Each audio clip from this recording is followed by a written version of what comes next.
Rutherford's atomic model को समझने के लिए बच्चों हम लोग पहले रदरफोर्ड का एक एक्सपेरिमेंट समझते हैं। देखिए रदरफोर्ड ने क्या करा बच्चों, एक लेड का एक चैम्बर लिया, लेड का एक चैम्बर लिया बच्चों, उसके अंदर उसने कोई ऐसा सब्सटेंस रखा बच्चों जो कि रेडियो एक्टिव हो।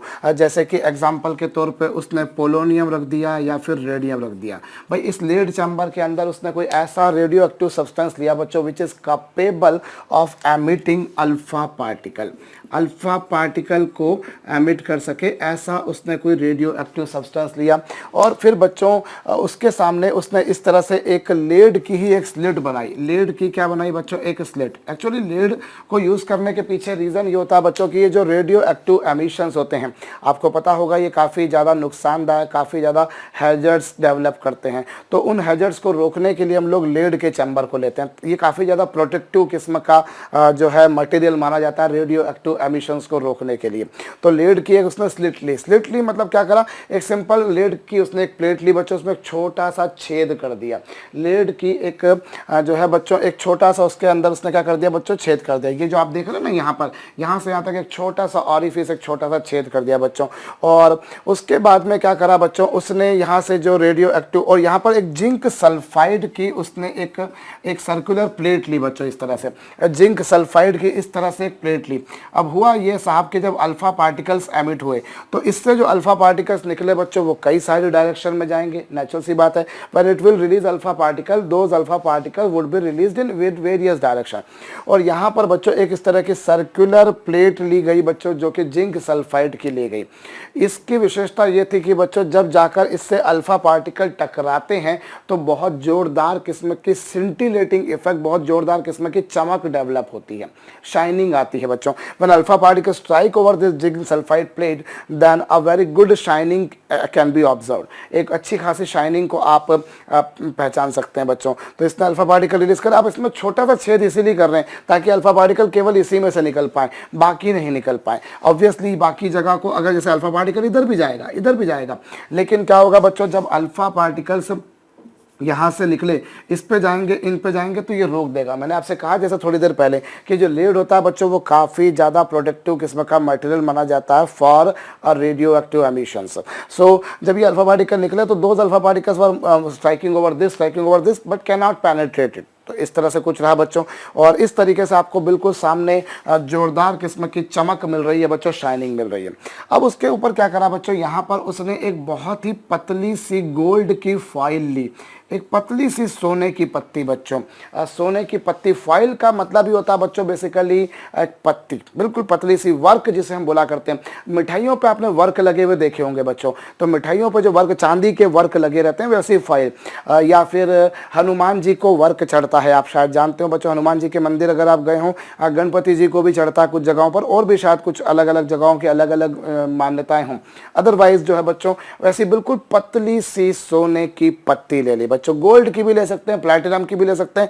उसने जो सक्सेसफुली एक्सपेरिमेंट को आकर करवाया था बच्चों वो गोल्ड फाइल के बेसिस पे करवाया था। तो उसने क्या देखा बच्चों कि अब ये जब गोल्ड फाइल रख दी तो वहां पर पहले जितनी शाइनिंग मिल रही थी अब उतनी शाइनिंग नहीं मिल रही है, अब उससे कम मिल रही है। शाइनिंग पहले केवल यहाँ मिल रही थी, अब शाइनिंग केवल यहाँ नहीं मिल रही है, अब शाइनिंग यहाँ भी मिल रही है, यहाँ भी मिल रही है, यहाँ भी मिल रही है, यहाँ भी मिल रही है, यहाँ भी मिल रही है, यहाँ भी मिल रही है, बकायदा यहाँ भी मिल रही है। शाइनिंग जो है बच्चों वो अलग अलग डायरेक्शन में मिल रही है।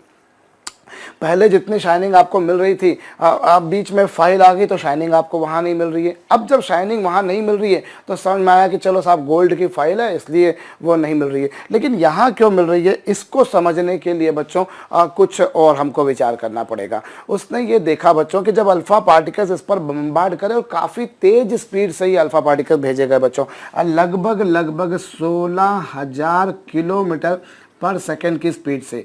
These alpha particles were bombarded with a very large velocity, बहुत लार्ज वेलोसिटी से टकराए बच्चों इस फॉइल के साथ में।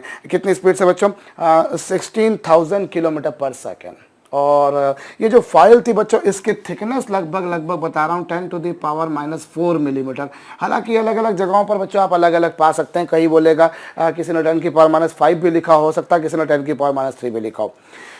मैंने 10 की पावर -4 लिखा। तो इस पर जब अल्फा पार्टिकल्स टकराए बच्चों, तो वो जो शाइनिंग यहाँ पर जो मिल रही थी, वो जो सेंटिलेशन जो मिल रहा था बच्चों, वो सेंटिलेशन अब वहाँ पर वैसा नहीं मिल पाया, अब वो अलग अलग जगहों पर मिला। और उसने क्या क्या बातें पाई बच्चों, देखिए जरा। उसने सबसे पहली बात ये पाई कि जो most of the alpha particles थे वो कैसे मिले। मैं इसे एक most of the alpha particle जो थे बच्चों, वो सीधे के सीधे मिले। चलिए मैं डायग्राम से बना के थोड़ा सा आपको रिप्रेजेंट करने की कोशिश करता हूँ। Most of the alpha particles were moving straight forward without any deviation.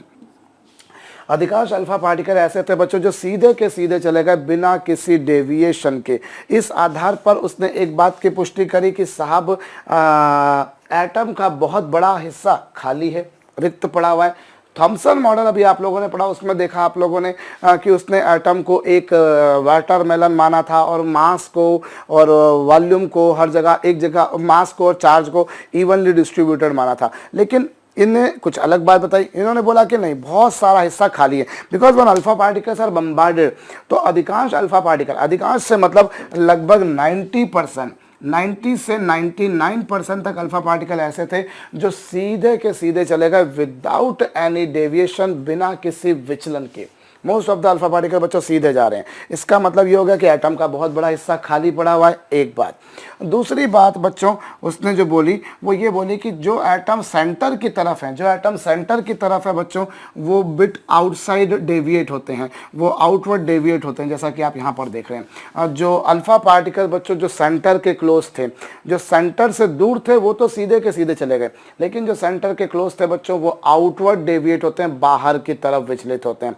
और ऐसे अल्फा पार्टिकल्स बच्चों जो बिल्कुल सेंटर की तरफ ही थे, और जो बिल्कुल सेंटर की तरफ थे बच्चों, वो तो इस फॉइल से टकराए बगैर, without striking that foil even, वो वापस से बच्चों अपने मार्ग पे लौट आते हैं, वो रिट्रेस कर जाते हैं। उसने क्या बोला, some of them are deviated outward. Some of them मतलब लगभग 1 to 9%, 1 to 9% जो होते हैं बच्चों, दे आर डेविएटेड आउटवर्ड, जैसा कि आप डायग्राम में देख रहे हैं। भाई अधिकांश मतलब 90 to 99% ऐसे थे बच्चों जो बिना किसी डेविएशन के सीधे के सीधे चले जाते। लेकिन 1 से 9% तक अल्फा पार्टिकल्स ऐसे थे बच्चों जो आउटवर्ड डेविएट होते, बाहर की तरफ विचलित होते, जैसा कि आप यहाँ पर देख रहे हैं। और बच्चों जो तीसरी बात उसने बोली, वो ये बोली कि जो अल्फा पार्टिकल्स बच्चों जो सेंटर की तरफ थे, मतलब लगभग 0.1% से लेकर तो बच्चों लगभग 1% तक जो हैं, वो वापस से लौट जाते हैं, रिट्रेस कर जाते हैं, वापस से लौट जाते हैं। उससे टकराते भी नहीं है, इवन उससे टकराए बगैर लौट आते हैं। अब ये बड़ी अचंभित करने वाली बात थी बच्चों। और इन 3 पॉइंट्स जो उसने ऑब्जर्व करे, इनके बेसिस पर उसने क्या क्या कंक्लूजन बनाए वो हम देखते हैं। देखिए सबसे पहला उसका ऑब्जर्वेशन ये था कि साहब most of the alpha particle ऐसे हैं जो कि सीधे के सीधे जा रहे हैं विदाउट एनी डेविएशन, मतलब एटम का बहुत बड़ा हिस्सा खाली है, एटम का बहुत बड़ा हिस्सा खाली है। और पहली बात तो, और दूसरी बात उसने बोली बच्चों कि ये जो सेंटर की तरफ जो अल्फा पार्टिकल्स होते हैं, लगभग 1 से 9% तक अल्फा पार्टिकल ऐसे होते हैं बच्चों जो कि आउटवर्ड डेविएट होते हैं, बाहर की तरफ विचलित हो जाते हैं।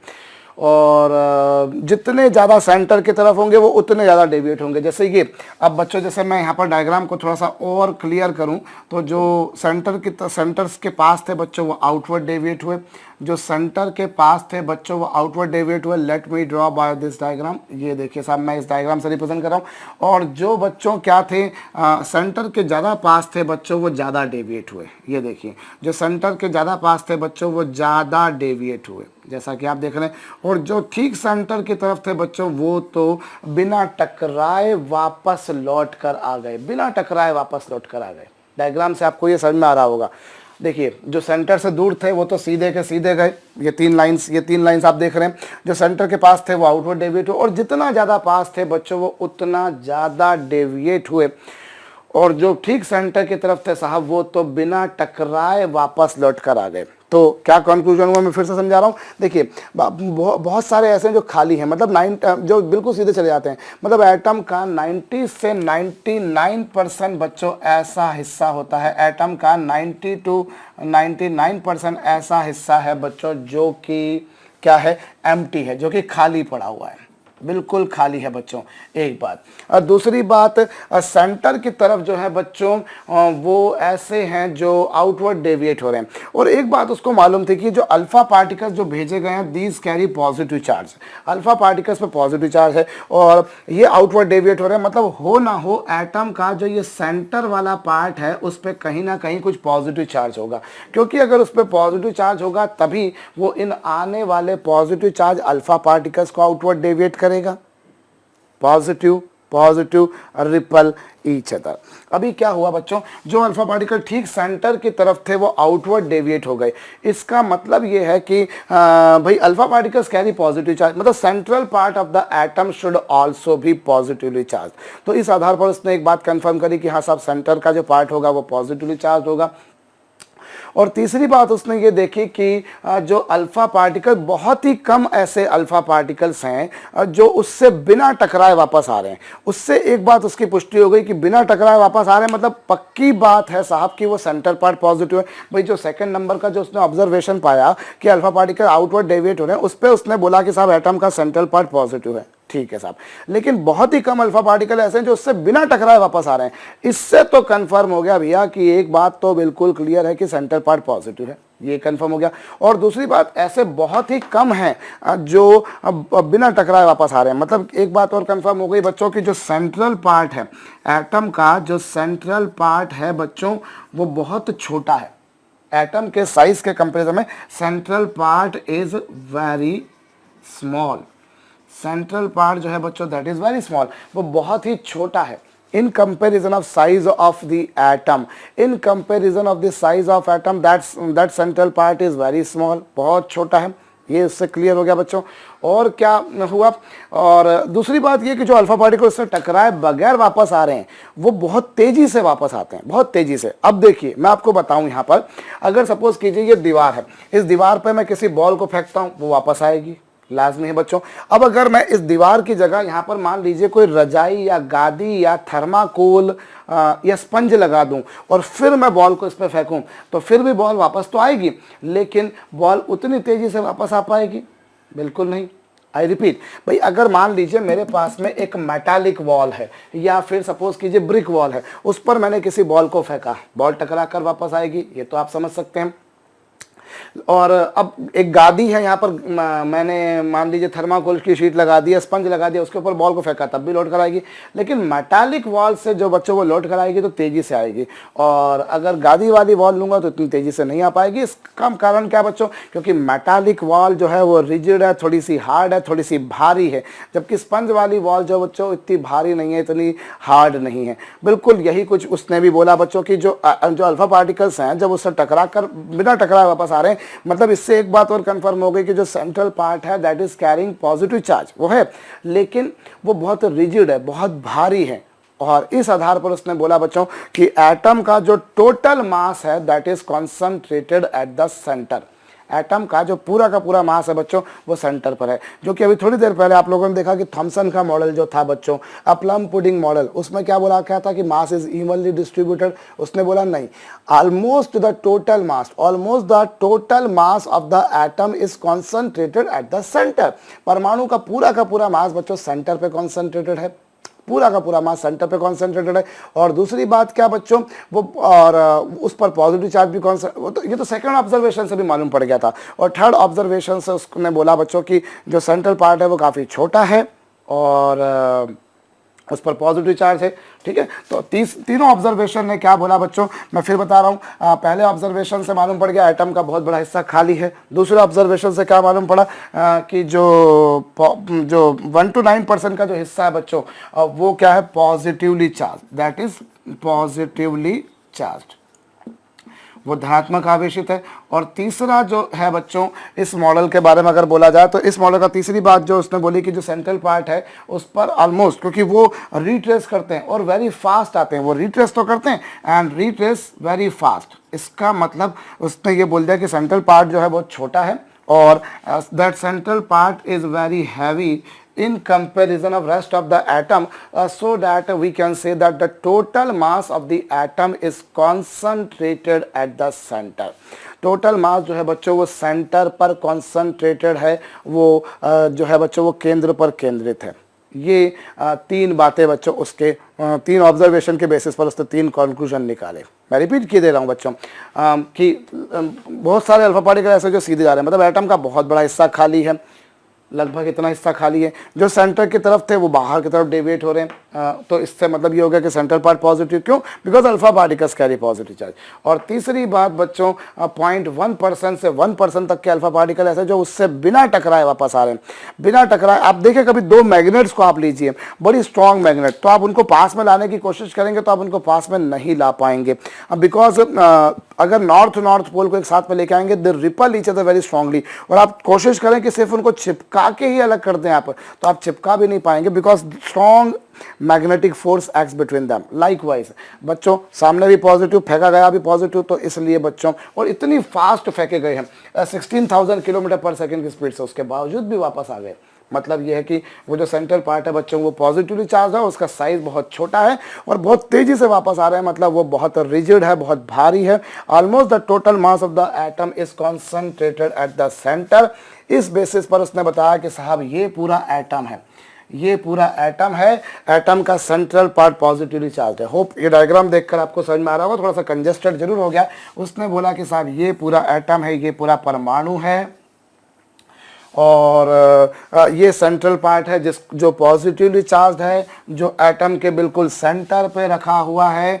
इस पॉजिटिव पार्ट को ही उसने बाद में नाम दिया बच्चों न्यूक्लियस। इसी को उसने बाद में नाम दिया न्यूक्लियस। इसीलिए हम कहते हैं बच्चों कि न्यूक्लियस की डिस्कवरी रदरफोर्ड ने करी थी। और उसने बताया कि इसकी जो रेडियस होती है साहब वो 10 की पावर -13 सेंटीमीटर के आसपास होती है। कितनी? 10 टू द पावर -13 सेंटीमीटर। किसकी रेडियस? न्यूक्लियस की। और एटम की रेडियस के बारे में तो बच्चों थॉमसन भी बता चुका था। कितनी थी? अभी देखी थी हम लोगों ने 10 टू द पावर -8 सेंटीमीटर या 10 की पावर -10 मीटर या 1 एंगस्ट्रॉम। तो उसने ये बताया बच्चों कि जो एटम की रेडियस है वो सब इतनी है और न्यूक्लियस की रेडियस लगभग इतनी है। मतलब आप बोल सकते हैं बच्चों जो एटम है, एटम जो है बच्चों, एटम का डायमीटर या एटम की जो रेडियस है it is almost 10 to the power 5 times large. It is 10 to the power 5 times large in comparison of nucleus. In comparison of nucleus, ये न्यूक्लियस के कंपेरिजन में बच्चों काफ़ी ज़्यादा बड़ा है। कितना बड़ा है? You can see 10 to the power 5 times. भाई अगर आप इसे उससे डिवाइड करेंगे, यदि आपने 10 की पावर -8 को यानी रेडियस ऑफ एटम को न्यूक्लियस की रेडियस से डिवाइड किया बच्चों, तो you will find, so I can say that diameter the radius of the atom is almost 10 to the power 5 times of the radius of the atom, radius of the nucleus. और इस basis पे बच्चों अगर volume देखा जाए, they are consider to be sphere, तो sphere का volume जो होता है बच्चों that is 4/3 pi r cube. Volume जो होता है बच्चों वो 4/3 पाई आर क्यूब होता है। तो उस बेसिस पर हम बोल सकते हैं कि जो एटम का वॉल्यूम होगा बच्चों वो न्यूक्लियस के वॉल्यूम का लगभग 10 टू द पावर 15 टाइम्स होगा। The volume of atom is approximately 10 to the, क्योंकि क्यूब करेंगे ना हम यहाँ पे क्यूब, और जब क्यूब करेंगे बच्चों 10 की पावर 5 का क्यूब क्या होगा? 10 की पावर 5 का क्यूब होगा बच्चों 10 की power 15। So I would say साहब की जो रेडियस है बच्चों वो 10 to the power 15, volume radius 10 to the power 5 times थी, तो वॉल्यूम जो है बच्चों वो 10 की पावर 15 टाइम्स हो जाएगा। 10 की पावर 15 टाइम्स हो जाएगा बच्चों। और जो बातें प्रैक्टिकली वेरीफाई भी हो रही थी कि हाँ साहब ऐसा कुछ हो रहा है, रदरफोर्ड ने भी ये बोला। इवन जो रदरफोर्ड की जो डेंसिटी, अब अभी जो न्यूक्लियस की डेंसिटी के बारे में हम लोगों ने देखा था बच्चों कि जिसकी ऑर्डर होती है 10 टू द पावर 17 किलोग्राम पर मीटर क्यूब, उस डेंसिटी को भी बच्चों रदरफोर्ड ने ही निकाल के बताया था। उसने बेसिकली हाइड्रोजन की डेंसिटी निकाली थी, बाद में वो मालूम पड़ा कि वो तो सभी के लिए एक जैसी आ रही है ऑलमोस्ट। तो बच्चों हम लोगों ने देखा भी था कि जो डेंसिटी वो एटॉमिक नंबर या मास नंबर पर डिपेंड नहीं करती है। तो ये कुछ बच्चों रदरफोर्ड के मॉडल की विशेषता थी कि उसने बताया कि एटम का सेंट्रल पार्ट जो पॉजिटिव है जिसमें प्रोटॉन्स और न्यूट्रॉन्स होते हैं। और इसी आधार पर बच्चों उसने बाद में बताया कि इलेक्ट्रॉन जो है वो न्यूक्लियस के अराउंड रिवॉल्व करते हैं। भाई रदरफोर्ड ने जब ये मॉडल दिया तो पहले तो ये एक्सपेरिमेंट करा उसने, उस एक्सपेरिमेंट के बेसिस पर उसने बोला कि साहब एटम का जो सेंट्रल पार्ट है दैट इज कंटेनिंग मैक्सिमम मास और ऑलमोस्ट कंप्लीट मास, तो उस बेसिस पर उसने बताया कि साहब न्यूट्रॉन्स और प्रोटॉन्स न्यूक्लियस के इनसाइड होते हैं, जिसमें कि थॉमसन ने बोला था कि वो बिखरा हुआ है, उसने बोला नहीं सेंटर पे कॉन्सेंट्रेटेड है। और उसके चारों ओर साहब इलेक्ट्रॉन्स जो है वो घूम रहे हैं, इलेक्ट्रॉन्स जो है वो इसके चारों ओर घूम रहे हैं। उसने जस्ट बोला कि जिस तरह से प्लैनेट्स सन के अराउंड एलिप्टिकल पाथ में चक्कर लगाते हैं, बिल्कुल वैसे ही बच्चों जो इलेक्ट्रॉन्स है वो न्यूक्लियस के अराउंड सर्कुलर पाथ में चक्कर लगाते हैं। रदरफोर्ड ने इस बेसिस पर ये मॉडल दिया बच्चों। क्या बोला, मैं फिर बोल रहा हूँ, उसने ये कहा कि जो इलेक्ट्रॉन्स है they are revolving around nucleus in circular path just like planets are revolving around sun in elliptical path. एक बात तो उसने ये बोली बच्चों, और इस बात पे एक्चुअली अगर देखा जाए तो कुछ कुछ उसकी बातें सही भी थी कि हाँ ऐसा इलेक्ट्रॉन जो है वो उसके अराउंड घूम रहा है, लेकिन वो कुछ बातों का जवाब नहीं दे पाया बच्चों। ये बात भी है क्या भाई, देखिए इस मॉडल की लिमिटेशन, या फिर मैं यूँ कहूँ इस मॉडल की लिमिटेशन ये कि उसने बोला कि साहब जिस तरह से प्लैनेट सन के अराउंड घूमते हैं बिल्कुल वैसे ही घूमते हैं। तो उससे ये पूछा गया कि क्यों घूमते हैं, तो उस बात का जवाब नहीं दे पाया। भाई प्लैनेट्स सन के अराउंड घूमते हैं, दैट्स ओके। उससे ये पूछा गया कि इलेक्ट्रॉन जो है वो न्यूक्लियस के अराउंड क्यों घूमता है, तो he was not able to answer that. हालांकि कुछ कुछ जर्नल्स में आपको शायद मिल जाएगा कि इस बारे में ये लिमिटेशन नहीं मानते कुछ लोग, बट कुछ जगहों पर यह माना जाता है कि नहीं, he was not able to answer the thing that why electrons are revolving around nucleus. भाई अगर कोई बॉडी सर्कल में घूम रही है तो सर्कल में घूमने के लिए उसे एक फोर्स चाहिए होता है जिसे हम बोलते होते हैं सेंट्रीपिटल फोर्स। तो वो सेंट्रीपिटल फोर्स उसे कहाँ से मिल रहा है, he was not able to answer, एक बात। और दूसरी बात बच्चों, जहाँ तक प्लैनेट्स की बात है समझ में आता है कि प्लैनेट सन के अराउंड घूम रहे हैं, that's okay, but planets are neutral, planets do not carry any charge, no planet does have any charge, ये हम जानते हैं बच्चों। लेकिन इलेक्ट्रॉन्स तो चार्ज पार्टिकल है ना, और इलेक्ट्रॉन अगर चार्ज पार्टिकल है बच्चों, जब वो घूमेंगे तो इलेक्ट्रोमैग्नेटिक वेव थ्योरी बच्चों कहती है कि अगर कोई चार्ज पार्टिकल घूमता है तो चार्ज पार्टिकल अगर घूमता है बच्चों तो घूमने के चक्कर में वो एनर्जी रिलीज करेगा, इट विल रिलीज एनर्जी, और वो एनर्जी को रिलीज करेगा बच्चों तो इस तरीके से क्या होगा, वो धीरे धीरे घूमते घूमते घूमते घूमते घूमते फाइनली बच्चों न्यूक्लियस में जाके गिर जाएगा, it will fall into the nucleus, और इस तरह से जो है एटम की स्टेबिलिटी खत्म हो जाएगी।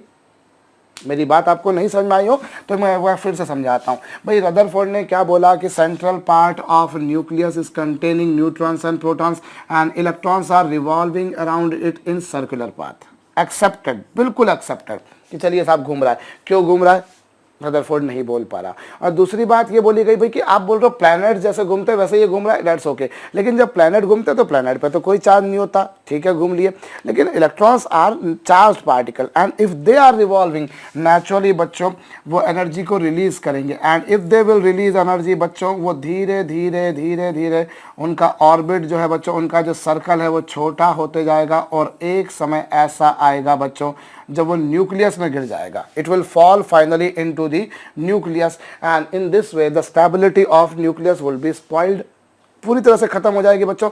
तो जब रदरफोर्ड से पूछा गया ऐसा क्यों नहीं हो रहा तो इसको भी वो नहीं बता पाया। तो ये कुछ उसके लैकुनास थे बच्चों, संभवतः अभी जो हम लोग आगे चल के स्पेक्ट्रम वगैरह पढ़ेंगे इन स्पेक्ट्रम वगैरह के बारे में भी रदरफोर्ड नहीं बता पाया था। तो ये कुछ एक उसकी लिमिटेशंस है बच्चों। ये एक्चुअली ये जो लिमिटेशंस हम लोग बोलते हैं ना बच्चों, ये आपको अलग अलग जगहों पर अलग अलग मिल जाएंगे, तो इसमें कुछ कंफ्यूजन होता है। कई बार टीचर बोलते हैं, अब जो टीचर जो बुक पढ़ेगा वो तो उसी बुक के ऊपर बिलीव करेगा कि भैया ये बुक है, इस बुक में बता ये लिमिटेशन नहीं लिखी जो तूने बोली है। कई बार हम एग्जाम में लिख कर आते हैं ना तो हमें बोलते हैं कि साहब आपने वो लिमिटेशन नहीं लिखी जो लिखनी चाहिए थी। कई बार ऐसा होता है कि चलो 4 लिमिटेशन थी बेटा तूने 3 ही लिखी, ठीक साहब। और कई बार ऐसा होता है कि जो लिमिटेशन बुक में नहीं लिखी हमने वो लिख दी। तो ये आप अलग अलग सोर्सेस में अलग अलग जर्नल्स में बच्चों अलग अलग बातें पा सकते हैं। जो कॉमनली जो बात आती है उठकर वो सारी बातें मैं आपको बता देता हूँ, और बता भी देता हूँ कि कहाँ पर मिल सकती हैं कहाँ पर नहीं मिल सकती हैं। तो पहली बात, सर्कल में क्यों घूमे, रदरफोर्ड चुप्पी साध ली उसने। दूसरी बात उसने बोली कि न्यूक्लियस स्टेबिलिटी खत्म हो जाना चाहिए, क्यों नहीं हुई, उसने चुप्पी साध ली। स्पेक्ट्रम वगैरह जो रिलीज होते हैं उसके बारे में he was not able to answer. So these were some lacunas बच्चों जो कि रदरफोर्ड के मॉडल में थे, बट फिर भी उसने कम से कम ये बता दिया था कि साहब एटम का सेंट्रल पार्ट बहुत भारी है, बहुत हैवी है, और उसी में न्यूट्रॉन्स प्रोटॉन्स होते हैं, उसके चारों इलेक्ट्रॉन्स घूमते हैं जस्ट लाइक प्लैनेट। हालांकि जो प्लैनेटरी मोशन होता है और ये जो मोशन होता है बच्चों, इसमें अंतर है। क्या अंतर है? अब पहली बात, प्लैनेट्स एलिप्टिकल पाथ में चक्कर लगाते हैं, ये सर्कुलर पाथ में चक्कर लगाता है। दूसरी बात, प्लैनेट्स पे कोई चार्ज नहीं होता, यहाँ पर बकायदा चार्ज होता है। और तीसरी बात, एक एलिप्स में बच्चों एक ही प्लैनेट घूमता है, एक एलिप्टिकल पाथ में एक ही प्लैनेट घूमेगा, लेकिन यहाँ एक ही ऑर्बिट में बच्चों एक से ज़्यादा इलेक्ट्रॉन घूमते हैं। भाई ये एक ऑर्बिट है जिसमें इलेक्ट्रॉन घूम रहा है, तो ऐसा नहीं कि सिर्फ यही इलेक्ट्रॉन घूम रहा है, इसके अलावा और भी इलेक्ट्रॉन है जो कि इसमें घूम रहे हैं। सो ये कुछ एक बच्चों डिसिमिलरिटीज हैं between the planetary motion and between the motion of electrons around the nucleus. मैं एक बार रिपीट किए देता हूँ, planets revolve in elliptical path while this electron revolve in circular path. दूसरी बात, planets do not carry any charge, ये charge carry करते हैं और इसी कारण ये चार्ज कैरी करते हैं। और तीसरी बात बच्चों, एक एलिप्स में एक ही प्लैनेट घूमता है। भाई अगर कोई एलिप्स है जिसमें जैसे ये मान लीजिए सन है, सन के अराउंड बच्चों कोई प्लैनेट घूम रहा है, तो वो एलिप्टिकल पाथ में जब चक्कर लगाएगा तो इस एलिप्टिकल पाथ में केवल एक ही प्लैनेट घूमेगा, लेकिन यहाँ एक ऑर्बिट में या एक सर्कुलर पाथ में बच्चों देयर में भी मोर देन वन इलेक्ट्रॉन्स। तो ये एक बात है बच्चों। अच्छा, मैं एक और बात बताता हूँ, इस डायग्राम को, अगर ये वाला जो डायग्राम बच्चों, इसको थोड़ा सा आप और देखें तो जैसे ये अल्फा पार्टिकल इससे जाकर टकराए, तो टक्कर करने के बाद बच्चों कुछ ऐसे डेविएट होते हैं, कुछ ऐसे डेविएट होते हैं, कुछ ऐसे डेविएट होते हैं, लाइकवाइज यहाँ पर कुछ ऐसे डेविएट होते हैं, कुछ ऐसे डेविएट होते हैं, कुछ ऐसे डेविएट होते हैं, ये लीजिए इस तरह से। अब जहाँ जहाँ वो अल्फा पार्टिकल्स टकराएंगे बच्चों, वहाँ वहाँ आपको वो चमक नजर आएगी, वो सेंटिलेशन नजर आएगा। और कुछ ऐसे भी होंगे बच्चों जो बिना टकराए वापस लौट कर आ जाएंगे, और कितनी डिस्टेंस से वो टकराए बगैर लौट के आते हैं बच्चों, वो भी मैं आपको बताता हूं। चलिए, उसने जो बोला था ना कि भाई एटम की रेडियस इतनी होती है, तो थॉमसन भी बता चुका था। रदरफोर्ड ने कैसे बताया कि ये इतना होता है, वो मैं आपको बताता हूं बच्चों। एटम की रेडियस, एक मिनट, एटम की रेडियस 10⁻⁸ सेंटीमीटर होती है, ये तो थॉमसन ने बता दिया था। रदरफोर्ड ने न्यूक्लियस की जो रेडियस बताई बच्चों, वो किस आधार पर बताई, वो मैं आपको बताता हूं।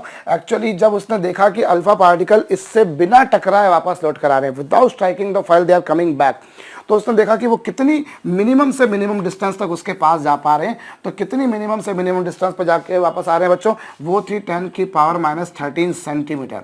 इस बेसिस पे उसने बोला कि बोस न्यूक्लियस जो है ना, जो सेंट्रल पार्ट है ना, उसका साइज इतना है। Why the size of nucleus is this, और how it was observed कि न्यूक्लियस का साइज इतना है। तो इस बात को कैसे रदरफोर्ड ने वेरीफाई करा बच्चों, कि जब अल्फा पार्टिकल इससे बिना टकराए वापस आ रहे हैं, तो इससे कितनी दूरी से वापस आ रहे हैं बच्चों, वो इतनी दूरी से लगभग आ रहे हैं। उसका बकायदा एक मैथमेटिकल फार्मूला है जो हम लिख सकते हैं। मैं आपको अगर बताऊंगा अभी तो मज़ा नहीं आएगा, हम लोग फिजिक्स में इसको पढ़ेंगे आगे, तब आप समझ लेंगे। अभी मैं लिखूंगा अभी सही कि हाँ, मिनिमम डिस्टेंस ऑफ अप्रोच जो होती है बच्चों, that is equal to 1/4πε0 into ZE² upon EK। ये एक फार्मूला है, और ये फार्मूला कैसे बना, एक स्टेप का काम है, एक स्टेप में ये फार्मूला बनकर आ जाएगा बच्चों। बट फिर वही बात होगी ना, अभी रट्टा मारना पड़ेगा। अभी 1 क्या है, 4 क्या है, पाई क्या है। 4 पाई तो आपको पता है, Z एटॉमिक नंबर भी आपको पता होगा, E भी आपको पता होगा संभवतः इलेक्ट्रॉन, और EK जो है बच्चों वो काइनेटिक एनर्जी है। EK जो है बच्चों that is the kinetic energy of alpha particle. जिन अल्फा पार्टिकल्स को बच्चों आपने भेजा है उनकी काइनेटिक एनर्जी, काफी फास्ट जाते हैं, आप लोगों ने देखा बच्चों ये। अब ये एप्सिलॉन नॉट क्या है बच्चों, अभी तो इसको बोलने में भी शायद आपको समस्या आएगी, पर थोड़ी देर में बस बच्चों हम लोग इसके बाद में बोर्स एटॉमिक मॉडल पढ़ेंगे, उसमें आपको ये पिक्चर बिल्कुल क्लियर हो जाएगी। अभी मैं इसीलिए नहीं बोलूंगा, मैंने बोला था आपको कि मैं बोलूंगा तो अभी आपको याद करना पड़ेगा। लेकिन ये एप्सिलॉन नॉट जो है बच्चों, अगर कूलम्स लॉ आप लोगों ने पहले पढ़ रखा तो आपको पता होगा, मैंने तो पढ़ाया था बच्चों आप लोगों को जूनियर क्लास में भी, बट अगर आपने नहीं पढ़ा है तो फिर थोड़ी सी समस्या हो सकती है, तो इसीलिए थोड़ा सा इसको अभी छोड़ दीजिए।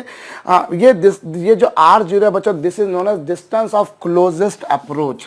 ये जो R0 है बच्चों, this is known as distance of closest approach.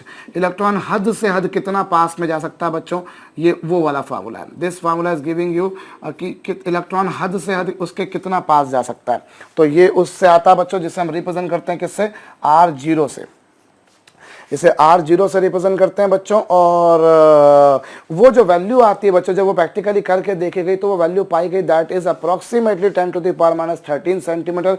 इस आधार पे पाया गया कि साहब जो न्यूक्लियस है, जो नाभिक है, उसके आकार का जो क्रम होता है बच्चों वो इतना होता है। On that basis it was found. हम लोगों ने देख चुके हैं वैसे तो बच्चों की जो एटम के जो न्यूक्लियस की रेडियस होती है बच्चों that is proportional to a⁻1/3 आप लोगों ने देखी है। और बकायदा हमने प्रपोर्शन का साइन हटा के कांस्टेंट लगाया, क्या लगाया, बकायदा न्यूमेरिकल भी इस पर आपको मैं करा चुका हूँ। तो ये आप लोग देख चुके हैं, जस्ट मैं एक आइडिया दे रहा हूँ बच्चों। तो इस बेसिस पर उसने एक बात पाई। अच्छा एक और बात, अब जो अल्फा पार्टिकल्स है बच्चों वो डेविएट हो रहे हैं। भाई कुछ अल्फा पार्टिकल ऐसे होंगे जो सीधे के सीधे चले गए और कुछ डेविएट हुए। कुछ अब डेविएट जो हुए बच्चों, तो कुछ ऐसे होंगे जो 30 डिग्री के एंगल से डेविएट हुए, भाई सीधे जा रहे थे। अभी मैं डायग्राम को फिर से बनाता हूँ बच्चों, मैं जो कुछ लिखा है एक बार फिर से समझा रहा हूँ। भाई उनको न्यूक्लियस के अंदर गिर जाना चाहिए, वो नहीं गिरे, रदरफोर्ड नहीं बता पाया। प्लैनेट सन के अराउंड एलिप्टिकल पाथ में चक्कर लगाते हैं, इलेक्ट्रॉन सर्कुलर पाथ में।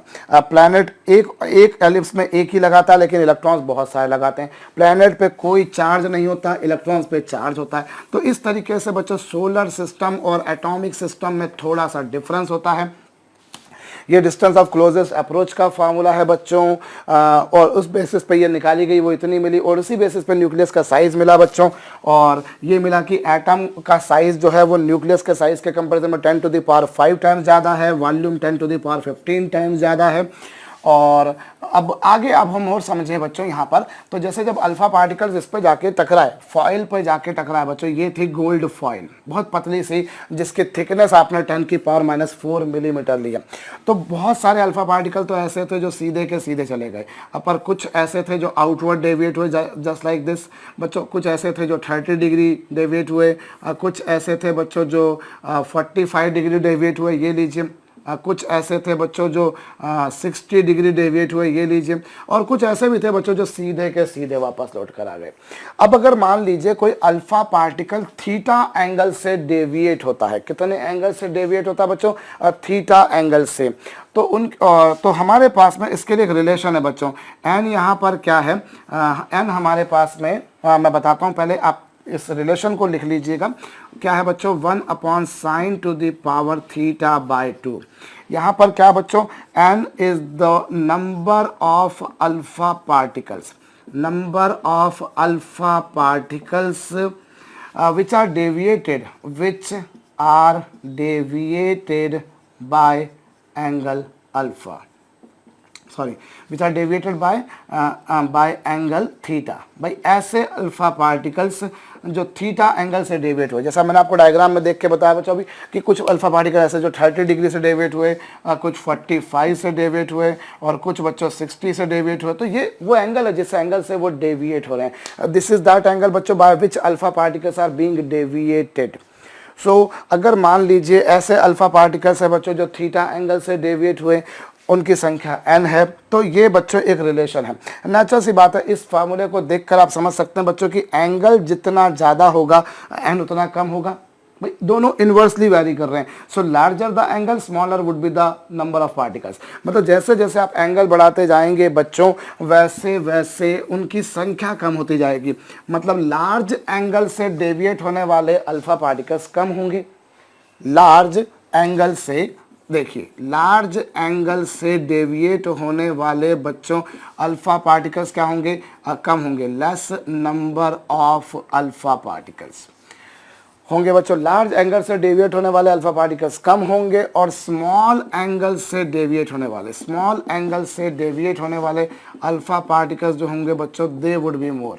आई रिपीट, लार्ज एंगल से डेविएट होने वाले कम होंगे, और लेस एंगल से डेविएट होने वाले बच्चों ज़्यादा होंगे। ये एक बहुत काम की बात है बच्चों। इसमें इस फार्मूले को देखकर आपको समझ में आ रहा है। और बाकायदा बच्चों इसके लिए हम लोग ग्राफ भी बना सकते हैं। सपोज कीजिए ये एंगल थीटा है और ये बच्चों n है, that is number of alpha particles जो डेविएट हुए। भाई सपोज कीजिए आपने 1000 अल्फा पार्टिकल भेजे, तो 1000 में से 900 तो सीधे चले जाएंगे। अभी देखा आपने 90 to 99% तो सीधे चले जाएंगे। क्या मतलब हुआ बच्चों? अगर मैंने 1000 भेजे सपोज कीजिए, तो उसमें से 900 से लेकर 990 तक सीधे चले जाएंगे। और लगभग बच्चों 1 से 9 तक अल्फा पार्टिकल ऐसे होंगे जो कि कुछ एंगल से डेविएट होंगे, और बहुत ही कम लगभग एक आध अल्फा पार्टिकल ऐसा होगा जो सीधे के सीधे आ जाएगा। मतलब जितना सीधे जाने वाले ज़्यादा हैं, मतलब स्मॉल एंगल से डेविएट होने वाले ज़्यादा हैं और लार्ज एंगल से डेविएट होने वाले बच्चों वो कम है। बकायदा ये बात आप इस रिलेशन को देख के समझ सकते हैं। ये कूलम्स लॉ होता है बच्चों, कूलम्स लॉ के बेसिस पर आप इस बात को प्रूव कर सकते हो, या फिर कूलम्स लॉ को बच्चों आप इससे प्रूव कर सकते हो। So if you plot a graph between number of alpha particles and theta, then you will find graph जो मिलेगा बच्चों आपको वो कुछ ऐसा मिलेगा। हद से हद भी अगर आप थीटा कर सकते हो तो वो कितना कर सकते हो बच्चों, 180। भाई मैक्सिमम से मैक्सिमम कितना डेविएशन आएगा, 180। भाई हद से हद यही होगा ना कि अल्फा पार्टिकल जाएगा और वापस आ जाएगा, इससे ज़्यादा तो कुछ नहीं हो सकता। Theta can not be more than 180। सो अधिक से अधिक बच्चों जो आएगा वो आपके पास में कितना आएगा, 180। मैक्सिमम से मैक्सिमम जो डेविएशन आएगा बच्चों दैट वुड बी अप्रॉक्सीमेटली 180, और मिनिमम से मिनिमम डेविएशन कितना होगा बच्चों, 0। तो यहाँ इस तरह से हम लोगों के पास में बच्चों जो है एक ये मैथमेटिकल रिलेशन है। आई से वंस अगेन, भाई n is representing number of alpha particle which are deviated by angle theta. Theta angle से डेविएट होने वाले वो अल्फा पार्टिकल्स हैं जिनकी संख्या यहाँ पर n है बच्चों। तो n यहाँ पर आपको उनकी संख्या बता रही है, थीटा कितना एंगल से डेविएट हुआ बच्चों वो बता रहा है, और इनके बीच में जो ग्राफ है बच्चों वो ये बनता है। एक क्वेश्चन आसान सा कर लिया जाए मेरे ख्याल से, सिंपल सा क्वेश्चन बच्चों मैं दे रहा हूँ आप लोगों को। पहले ये सब कुछ जो भी कुछ लिखा बच्चों इसे कॉपी कर लीजिएगा और एक प्रश्न लिखिएगा बच्चों, किसी अल्फा पार्टिकल स्कैटरिंग एक्सपेरिमेंट। ये जो एक्सपेरिमेंट है बच्चों इसे अल्फा पार्टिकल स्कैटरिंग एक्सपेरिमेंट कहते हैं बच्चों, क्योंकि इसमें अल्फा पार्टिकल्स की ही स्कैटरिंग हुई है, अल्फा कणों की ही बच्चों बिखरे हैं वो, तो अल्फा पार्टिकल स्कैटरिंग एक्सपेरिमेंट भी कहा जाता है बच्चों। तो एक प्रश्न मैं आपको दे रहा हूँ, किसी अल्फा पार्टिकल स्कैटरिंग एक्सपेरिमेंट में 90 डिग्री के एंगल से डेविएट होने वाले अल्फा पार्टिकल्स हैं 300। क्या बोला बच्चों, किसी अल्फा पार्टिकल के स्कैटरिंग एक्सपेरिमेंट में 90 डिग्री से डेविएट होने वाले कितने अल्फा पार्टिकल्स हैं, 300। तो साहब 60 डिग्री के एंगल से डेविएट होने वाले अल्फा पार्टिकल्स कितने होंगे। क्वेश्चन समझ रहे हैं, नहीं हो तो मैं फिर से बोल रहा हूँ। During an alpha particle experiment, scattering experiment, there are 300 alpha particle which are deviated by angle 90 degree. How many alpha particle would be deviated by angle 60 degree. बच्चों मेरी सलाह तो ये रहेगी कि वीडियो को पॉज करके आप क्वेश्चन को एक बार खुद से कीजिए। देखिए अब 90 डिग्री के से स्कैटर होने वाले मतलब क्या होंगे बच्चों, 90 डिग्री से स्कैटर होने वाले होंगे मतलब ये कि अल्फा पार्टिकल जाके जब इससे टकराया और ऐसे चला गया, उसके परपेंडिकुलर चला गया, तो ये 90 डिग्री, और 60 डिग्री का मतलब बच्चों क्या, ये अल्फा जा रहा था अल्फा पार्टिकल, और 60 डिग्री से मतलब ये हो गया साहब, ये लीजिए, ये कितना हो गया बच्चों, दिस इज 60 डिग्री। तो 60 डिग्री से डेविएट होने वाले अल्फा पार्टिकल्स कितने होंगे, its quantity I need to find, यही मुझे बतानी है बच्चों। तो अभी आप लोगों ने रिलेशन देखा बच्चों, n is inversely proportional to 1 over sine to the power 4 theta by 2। As I told this we can prove using Coulomb's law, और Coulomb's law can be proved using this relation, vice versa है बच्चों। अभी देखिए inversely proportional है तो 90 degree से displace होने वाले 300 हैं और 60 डिग्री वाले से निकालने हैं। अब इनवर्सली के लिए मतलब क्या होगा बच्चों, ये लीजिए साइन टू द पावर 4 90/2। भाई थीटा एंगल के लिए फार्मूला अभी आपने लिखा ना, ये रहा सामने, मैंने लिखा ही है यहाँ पर, एन जो है बच्चों that is inversely proportional to this. So 300 के लिए एंगल 90 था, और एन के लिए बच्चों जो एंगल है दैट इज इक्वल्स टू 60/2। भाई आपने अगर 90 के लिए कितना बच्चों, 90 के लिए कितने हैं, 90 के लिए है साहब 300, 60 के लिए कितने होंगे that I need to find out. ऐसा ही कुछ होगा बच्चों, मैं फिर से बोल रहा हूँ 90 के लिए कितने हैं 300, तो 60 के लिए कितने होंगे बच्चों वो मुझे निकालना है। मैं इन दोनों का बच्चों रेशो लूँगा, इन दोनों का अनुपात लूँगा। पिक्चर समझ में आ रही होगी मेरे ख्याल से। भाई इन्वर्सली प्रोपोर्शनल है तो इसके लिए इन्वर्सली यहाँ पर आएगा और इसके लिए इन्वर्सली यहाँ पर आएगा। भाई डिनोमिनेटर में लेके जाने का है मेरे को, तो इसके लिए 90, भाई ये 300 कब थे 90 के लिए, और n कब है 60 के लिए, इसकी वैल्यू निकालनी है आपको। अब बच्चों ये क्या हो गया, this is sine to the power 430 degree and this is बच्चों sine to the power 445 degree. और साइन 30 की वैल्यू आप जानते होंगे बच्चों, दैट इज 1/2। साइन 30 की वैल्यू 1/2 और साइन 45 की वैल्यू बच्चों 1/√2। साइन 30 की वैल्यू 1/2, साइन 45 की वैल्यू बच्चों 1/√2। और इस तरीके से बच्चों क्या आएगा 300/n और 1/2 की पावर 4 यानी 1/16 और ये आएगा बच्चों 1/4। होप आपको बात खोपड़ी में आई है भाई। 2 की पावर 4 यानी कितना 16 और √2 की पावर 4 यानी क्या बच्चों, और √2 इंटू √2 इंटू √2 इंटू √2 और 4 बार मल्टीप्लाई करेंगे और ये हो जाएगा बच्चों 2 और ये भी हो जाएगा 2, तो 2 इंटू 2 हो जाएगा बच्चों 4। तो ये कुछ आएगा और इससे बच्चों आ जाएगा 4/16। 4/16 क्योंकि जो डिनोमिनेटर के डिनोमिनेटर में होता है बच्चों that goes upside, you must be knowing that. तो ये हो जाएगा बच्चों 1/4। तो n की वैल्यू कितनी आ जाएगी बच्चों 300 इंटू 4।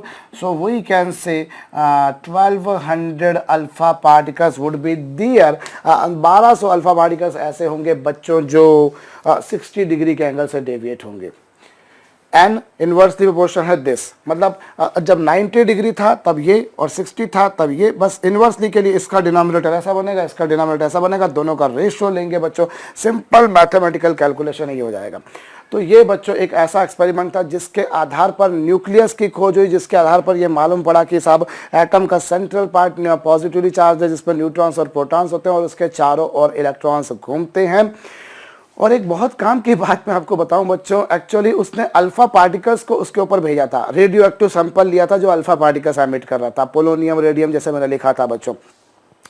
एक बहुत काम की बात बच्चों बताऊं, जिस समय ये एक्सपेरिमेंट किया गया उसको ये नहीं पता था, इवन आपको भी शायद जब आपने पूरा सुना तो उसमें इस दौरान हमको एक चीज़ या पे ध्यान नहीं दिया होगा कि जो अल्फा पार्टिकल्स उसने भेजे थे वो अल्फा पार्टिकल खुद ब खुद न्यूक्लियस ही होते हैं, पर उस समय पता नहीं था कि न्यूक्लियस क्या होता है। मैं क्या कह रहा हूं बच्चों, उसने जिन अल्फा पार्टिकल्स को भेजा वो अल्फा पार्टिकल ही न्यूक्लियस होते हैं, वो न्यूक्लियस ही होते हैं, पर उस समय ये नहीं पता था कि अच्छा ये कोई न्यूक्लियस है। क्या होता है अल्फा पार्टिकल, मैं आपको बताऊं बच्चों।